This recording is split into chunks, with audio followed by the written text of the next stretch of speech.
नमस्कार बच्चों, आज हम पहले चैप्टर के शेष भाग को पेज नंबर 9 से पुनः शुरू कर रहे हैं। आज जिस बिंदु पर हम चर्चा करेंगे उसका शीर्षक है ट्रैकिंग सोशल डिफरेंसेस, सामाजिक भिन्नताओं का अवलोकन। यहाँ पर एक प्रश्न अक्सर पूछा जाता है कि पुरातत्वविद यह जानने के लिए किन किन विधियों का प्रयोग करते हैं कि किसी संस्कृति विशेष के लोगों के बीच सामाजिक और आर्थिक भिन्नताएं देखी गई हैं। इन विधियों को समझने के लिए हम पेज नंबर 9 पर 4.1, 4.2 दो बिंदुओं की चर्चा करेंगे। पहला है शवाधान, जिसे अंग्रेजी में हम बरियल्स कहते हैं। दूसरा है विलासिता की वस्तुओं की खोज, लुकिंग फॉर लग्जरीज। यहाँ आप जब पढ़ेंगे तो पहली ही पंक्ति में ये प्रश्न तैयार है कि पुरातत्वविद यह जानने के लिए कि क्या किसी संस्कृति विशेष में रहने वाले लोगों के बीच सामाजिक और आर्थिक भिन्नताएं थी, ये जानने के लिए वो कई विधियों का प्रयोग करते हैं। इनमें से जो पहली विधि है वो है समाधानों का अध्ययन, स्टडिंग बरियल्स। अब समाधान या बरियल्स क्या है, ये हमें सबसे पहले समझना होगा। बरियल्स और entertainment is a method of final disposition wherein a dead person or animal is placed into the ground, sometimes with objects. This is usually accomplished by excavating a pit or trench, placing the deceased and objects in it and covering it over. अर्थात यह दफनाने का एक तरीका है, एक विधि है जिसमें एक मृत व्यक्ति या जानवर को जमीन में गाड़ दिया जाता है और कभी कभी उसके साथ कुछ वस्तुएं भी रख दी जाती हैं। ये आमतौर पर एक गड्ढा या खाई को खोदकर उसमें मृतक और वस्तुओं को रखकर उसे पूरी तरह से ऊपर से ढक दिया जाता है। तो ये जो समाधान का एक तरीका था हड़प्पाई सभ्यता के लोगों के लिए, ये वो विधि है, ये वो तरीका है जिससे पुरातत्वविद ये जानने का प्रयास करते हैं कि आखिर लोगों की सोशल और इकोनॉमिक जो कंडीशंस थी उसमें क्या कोई डिफरेंस था। यहाँ पर हड़प्पा सभ्यता के कंटेम्प्ररी ही कुछ पिरामिड्स मिले हैं मिस्र में, जिसे आप इंग्लिश में इजिप्ट भी कहते हैं। तो मिस्र के जो पिरामिड्स हैं वो राजकीय समाधान के तौर पर देखे जाते हैं। ये जो पिरामिड्स थे ये रॉयल बरियल्स थे, जहाँ पर बहुत बड़ी मात्रा में धन संपत्ति भी उनके साथ दफनाई गई थी।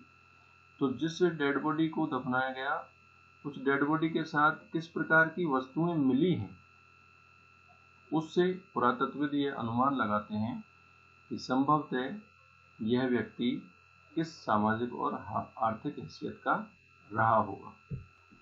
आगे मृतक को जिस गर्त में या गड्ढे में दफनाया गया उसमें भी कुछ अंतर देखने को मिले हैं। कभी कभी जो बनावट थी जो उस गड्ढे की या गर्त की, वो भी एक दूसरे से भिन्न हुआ करती थी और किसी किसी गर्त में ईंटों की चिकनाई का भी इस्तेमाल किया गया है और इससे ये सामाजिक भिन्नताओं का संकेत प्राप्त होता है। लेकिन इतिहासकार या पुरातत्वविद अभी इस बात पर पूरी तरह से एकमत नहीं है कि वास्तव में ये सामाजिक भिन्नताओं को दर्शाती हैं या नहीं।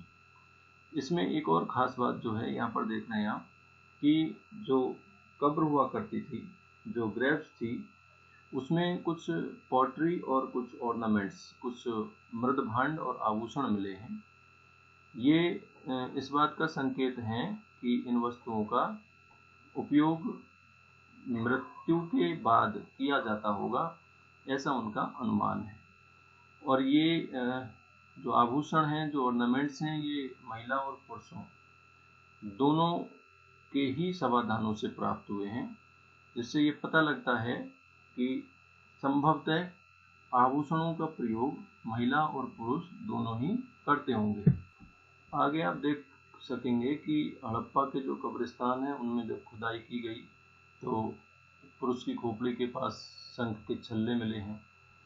जैस्पर नाम का जो एक उपरत्न कहलाता है, उसके मन के और सैकड़ों की छोटी संख्या में छोटे छोटे मन के से बने आभूषण भी वहाँ पर मिले हैं। और कहीं कहीं पर तो तांबे के दर्पण, जिसे आप शीशा या आईना कहते हैं, वो भी प्राप्त हुए हैं। परंतु ऐसा लगता है कि हड़प्पा सभ्यता के निवासियों का जो मरे हुए लोगों के साथ में जो बहुमूल्य वस्तु दफनाते थे, उसमें विश्वास नहीं था। ये सामान्य सी जो चीज़ें हैं जो उनके साथ मिली हैं, ये इस बात का संकेत करती हैं कि संभवतः सामाजिक और आर्थिक दृष्टि से ये लोग उतने ज़्यादा सक्षम नहीं रहे होंगे। अतः पुरातत्वविदों ने दफनाने वाले व्यक्ति, दफन किए गए व्यक्ति के साथ में जो वस्तुएं प्राप्त हुई हैं, उनके साथ जो चीज़ें मिली हैं, उनसे इस बात का अंदाज़ा लगाया है कि सामाजिक और आर्थिक भिन्नता उस समय रही होगी। आगे 4.2 लुकिंग फॉर लग्जरीज। इसमें विलासिता की वस्तुओं की खोज सामाजिक भिन्नता को पहचानने का एक और दूसरा तरीका है। और ऐसी पुरावस्तुओं का अध्ययन इसमें करते हैं पुरातत्वविद, जिन्हें वो उपयोगी या विलासिता की वस्तुएं मानते हैं। तो ये जो दूसरी विधि है, उस विधि में विशेष तौर से उन्होंने वस्तुओं का वर्गीकरण किया है। कुछ को उपयोगी और विलासिता की वस्तुएं माना है, कुछ को सामान्य माना है। अब पहले जो डेली लाइफ में जो काम आने वाली वस्तुएं थी, उनमें जैसे पत्थर और मिट्टी के जो सामान्य पदार्थों से बनाई गई चीज़ें थी, इनमें जैसे चक्कियाँ हैं, मृदभांड हैं, सुइयाँ, झावा आदि, इस तरह की जो चीज़ें हैं, ये उस समय उनके साथ मिली होंगी। ये वस्तुएं सभी जगह आसानी से प्राप्त हो जाती होंगी, इसलिए इनको इन्होंने सामान्य तौर पर उपयोगी और दैनिक जीवन में काम आने वाली वस्तुओं की श्रेणी में रखा है। दूसरी तरफ पुरातत्वविद उन वस्तुओं को कीमती मानते हैं जो दुर्लभ हैं, महंगी हैं और सभी जगह पर स्थानीय स्तर पर आसानी से उपलब्ध नहीं होती होंगी, या जो जटिल तकनीकों से आगे आप देख रहे हैं कि जो दुर्लभ थी, जो महंगी थी और जो स्थानीय स्तर पर उपलब्ध नहीं थी, जटिल तकनीकों से बनी थी, उन वस्तुओं को उन्होंने विलासिता की वस्तु माना है। इन्हीं वस्तुओं में फायांस नाम की एक वस्तु है, जो घिसी हुई रेत, बालू और रंग और चिपचिपे पदार्थ को मिलाकर बनाई जाती थी। उसके बने हुए छोटे बर्तन, ये सब कीमती वस्तुएं मानी जाती थी, क्योंकि उनको बनाना आसान कार्य नहीं था। तो पुरातत्वविद ऐसे बरियल्स या ऐसे शवाधान जिनके साथ में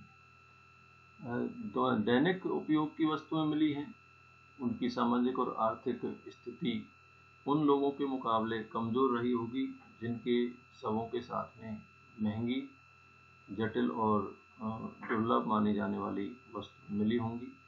इससे यह अंदाज़ा सहज ही लगाया जा सकता है कि जिन शवों के साथ में महंगी और तकनीकी रूप से ज़्यादा मुश्किल वस्तुएं जो प्राप्त हुई हैं, वो संभवतः किसी अमीर व्यक्ति के पास ही होंगी। इससे इस बात का अंदाज़ा लग जाता है कि उस समय सामाजिक और आर्थिक भिन्नता रही होगी। तो इस प्रकार से ये दो तरीके हैं जिनको ध्यान में रखते हुए पुरातत्वविद सामाजिक भिन्नताओं का अवलोकन करते हैं। शवाधान और विलासिता की वस्तुओं की खोज। ध्यान रहे, यह प्रश्न अक्सर पूछा जाता है, इसलिए परीक्षा की दृष्टि से ये बहुत ही महत्वपूर्ण है। प्रश्न कई तरह से बन सकता है।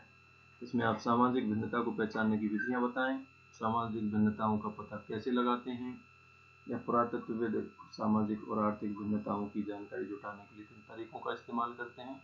इस प्रकार से पेज नंबर 9 पर ये जो जानकारी दी गई है, ये परीक्षा की दृष्टि से अति महत्वपूर्ण है।